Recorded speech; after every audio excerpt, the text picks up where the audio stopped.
Environmental concerns took a backseat during the late 20th century, as China placed a greater focus on modernising its economy.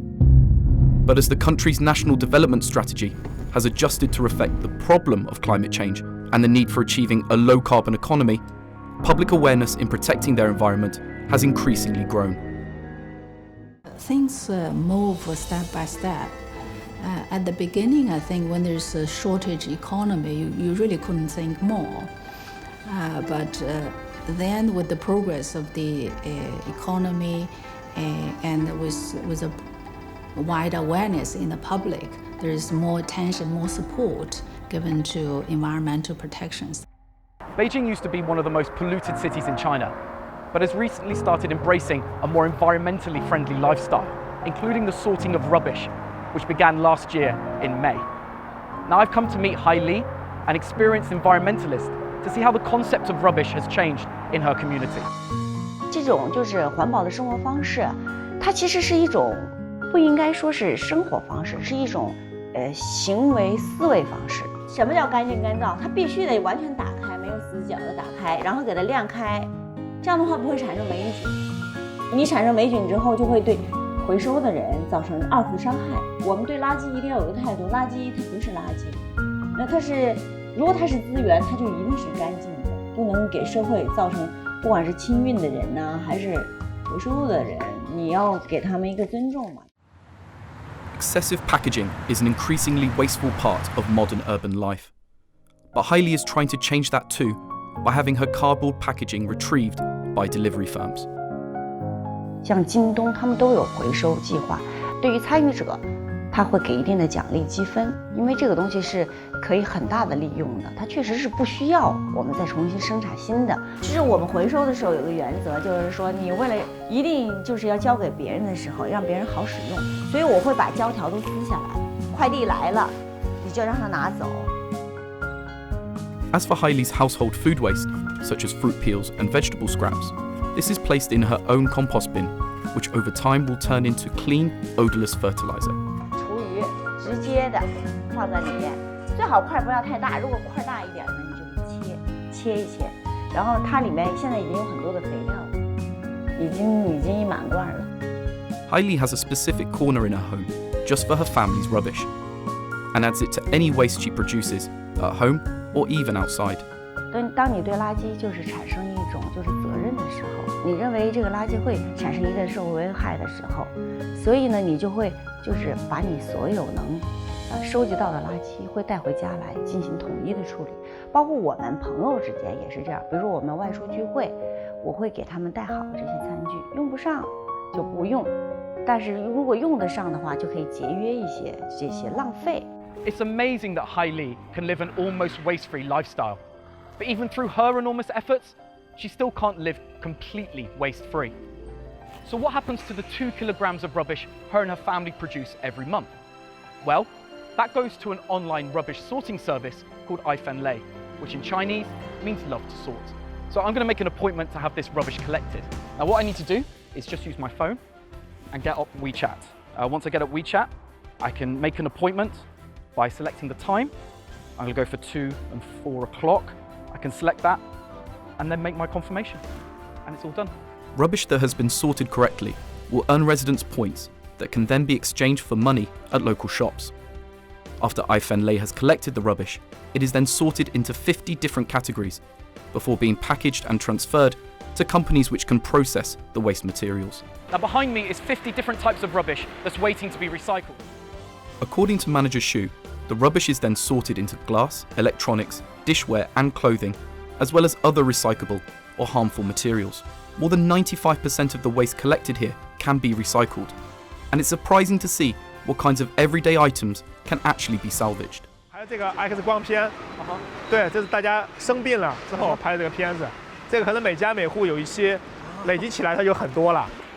While plastic dishware and cardboard are removed by waste pickers and sold to recycling plants, the remaining waste is pressed into piles ready to be used as industrial materials. These plastic containers, for instance, could one day be turned into polyester threads and used for making textiles. 就是很老，对吧？对，就是很老的，的。可以收藏了。现在没有啊，对。现在很少了。哎，对。对，这种。哎，这是英语课。我们现在覆盖了大概是45万户，普遍的这个注册了是20多万户，普遍的居民的参与率呢，大概是在60%-70%以上。政府呢，把我们所有传统的这种垃圾桶也进行了一个更新，包括类别的一个选择呀，也会有一个就是挡雨啊、遮挡啊，包括标识更新啊这方面，提供了很多的设施完善。另外呢，也是在建立整个一个体系，从只有焚烧填埋这种生活垃圾的处理方式，增加了垃圾的精细化的处置。Beautifying is a great example of how one man's rubbish can become another man's treasure, and an example of how government-backed schemes can engage the public to create green initiatives. Something like rubbish sorting may seem tiny, but when you have 21 million people involved, like here in Beijing, it can have a massive impact.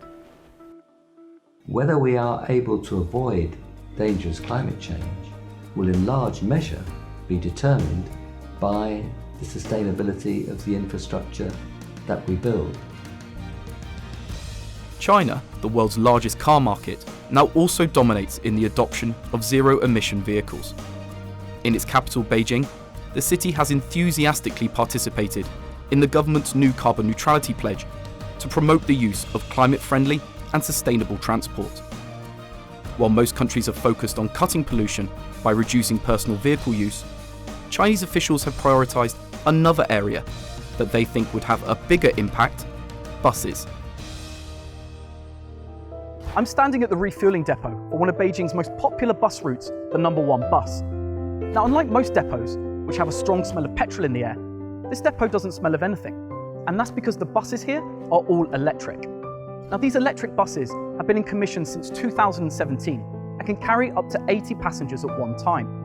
At these charging depots, the buses can be fully charged in just 20 minutes. Now, that gives them enough juice to do between 50 and 100 kilometers of zero-emission travel around the streets of Beijing. Speaking to Beijing Public Transport's head of technology, Mr. Guo, has revealed some interesting bus-related facts. Of the 26,000 buses that the company runs, over half of them are now new energy buses. 咱们按照一辆公交车年行驶5万公里来计算，那么一辆纯电动公交车比一辆欧6标准的柴油公交车年碳排放量要减少15.22吨。Ms. Chang became one of the first drivers to take the number 1 bus for a spin in 2017. After years of driving the old oil-powered buses, maneuvering the clean energy ones was a completely different experience. 开的是咱们那种柴油车，它的动力性能非常强，但是呢，它呢是因为它是用这个发动机去发动车辆嘛，在这个行驶过程中，然后可能噪音会相对来说会稍微大一些。When I first came to Beijing in 2013, most of those buses were probably still oil-powered, and blue sky days were a real rarity. It's difficult to express just how different things are now, but perhaps the only way is that before, I used to notice when it was a blue sky day, and now, I just don't. So I very much appreciate that you are also looking this way towards renewable energy and decreasing the dependency on imports of oil and so on. The streets of Beijing are now cleaner, less polluted, and quieter thanks to the city's growing fleet of electric buses. Modernising part of the public transport network in Beijing is making it easier and greener for Beijingers to travel around their magnificent city. China's recent success in improving its environment has been achieved through effective government mandates, working with the general public to increase their awareness on environmental issues. How China succeeds in improving its environment protection going forward will be crucial not only to Chinese society, but also to everyone else who shares our one and only planet.